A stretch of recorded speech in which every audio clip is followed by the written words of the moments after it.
This is Electric Universe Geology Earth News. The image you're looking at is the Cascades. It's northern Washington state, just south of the Canadian border. Here's Highway 20. It's the North Cascade Highway, runs through it. A friend of mine, Mel Atchison, went camping somewhere around here. I'm not exactly sure where it was. And he was sort of up at the top of one of these ridges and looked down into the valley and noticed that there was a stream. And on either side of the stream, there was a mountain with zero sediment. None whatsoever. Just a stream. Not one single bit of sediment. And supposedly these mountains have been here as long as all the other mountains. So if it was the standard geological model, this should have enough time to have all of the little pieces of rock that are the mountain erode.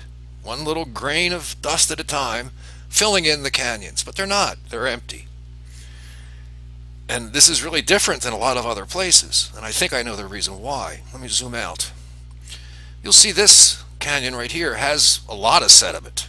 There's flat stuff down here, as opposed to this and all these other places. So what we have, if you zoom out,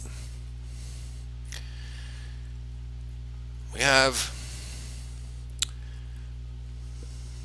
here's Princeton. Let's see. Here's I'm looking for Lake Okanagan. Let me zoom out a little bit more. Oh, here, Penticton. Here's Lake Okanagan. This is kind of a low point. If there was a rush of water from the equator, as Velikovsky proposed, because of a reversal of rotation, which is what I see in the field, the water would have been constricted by this area, but not held in completely. It could get north. It could go past this. It's not a bathtub, as it were, like other areas, which are completely enclosed by a drainage system that has passes that go up to 9,500 to 10,000 feet. So this water can get north. It was able to push into these canyons, but it wasn't able to get to the top. And what's interesting is the detail of these mountains. They're incredibly detailed. The ridges are so distinct. You can see every little ridge. It's really something, the detail involved here. Again, I'll have a link to this and other things at the bottom of the video. But as you go east, this detail starts to get smudged out. The lighter green seems to be slosh that was pushed in, had enough energy to get this far, but not that far. So the light green seems to be a marker. And here you can see all the details completely smudged out as you get closer to where the water was rushing north and pushing right east and west, but not enough force to really get it up there. Now, the Colorado River is a completely different story. That has 9,500 foot passes. Let's go look at that, the headwaters of the Colorado. Here we have the headwaters of the Colorado River. This is Kremling. The river runs through this canyon, which I think was prevented, not eroded, by the way. The train comes through here, the main line between Chicago, I think, and San Francisco. And then the river runs through here, and then up by Rocky Mountain National Park, and down through here, south of Granby. There's a town here called Fraser. I spent a summer here. And this whole valley is completely full of sediment, and it goes up really high. Now, these smooth areas might be windward, so it might be smooth because it's windward, not because it's sediment. But if we zoom in here to Fraser, Joe Fraser, which is where I stayed, it was really interesting, you can see the valley's completely sloshed in. It goes up really high, all the way up to here where you start to get details of the mountains. This seems to be slosh, and it filled it in. It starts here. This is the drainage down here. This is a river that runs through here. There's another one over here. But it was all filled in with sediment, very deep, because there was nowhere for this water to go. And the water brought sediment with it, and it rushed north in a closed system with very high passes, filling in this valley with sediment. The return flood seems to have carved this channel out. So you have these really distinct ridges cut into the sediment, which I think is the water rushing back to the equator, tearing out the side here. This is where the water current got strong enough to remove that. By the way, this river runs right through this mountain, which is really cool. Again, I don't think it eroded it. And then if we come over here to let me get my bearings here real quick, zoom out. Ah yes, here we are, Silverthorne. Nothing but shopping discount centers. It's horrible, little town with nothing but malls. There's nothing. It's a brand new town because they built a dam and they moved stuff.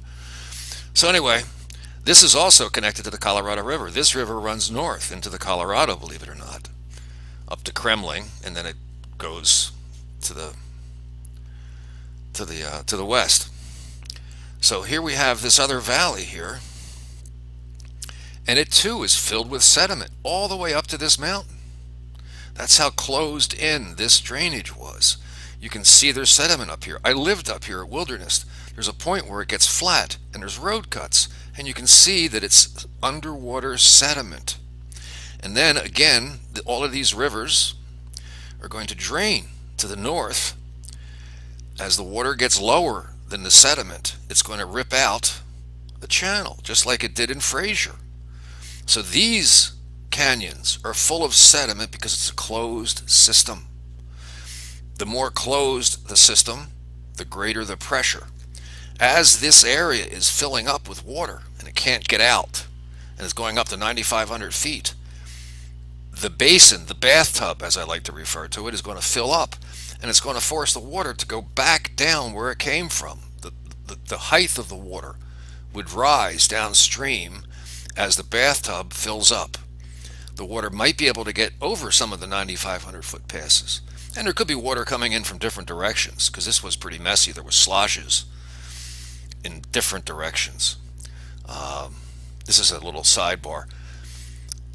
In Worlds in Collision, during the Hebrew version of the plagues of Egypt, in between the passage from the Red Sea and the law giving at Mount Sinai, which is about 3 months according to Velikovsky, the sun changes its motion 4 times. Not a reversal, but it changes its motion, which means the sun stays stable, but the earth is changing its motion, in addition to a reversal. So now you have a flood going north, filling in these basins. At the same time, the earth is being sloshed around. Each change of motion would cause a slosh in the opposite direction. So it's kind of complicated. Here you can see the colors again. You can see the detail up here in the mountain where it's not sloshed. I don't know why Google Maps changes the color, but it almost seems as if they're trying to help us see the sediment slosh area, as opposed to an area where you can see the ridges cleanly because they weren't coated with sediment. So this is my story on the flood of Exodus, or the plagues of Egypt, or the worldwide plague of darkness, as opposed to the flood of Noah. The flood of Noah, according to Genesis, was 19 feet high. It was a certain number of cubits, and it reached to the top of the mountains. That implies that the flood was fairly minimal and the mountains were really tiny during the flood of Noah. But it's not as if it's reaching up to the top of Everest. It's 19 feet according to the height in cubits. So this is a different flood, a different animal. It's not just ocean level rising. It's sloshing and water from the equator and then going back to the equator. It's much more complicated. Sorry this was a longer video, but it's a lot of material. Thank you.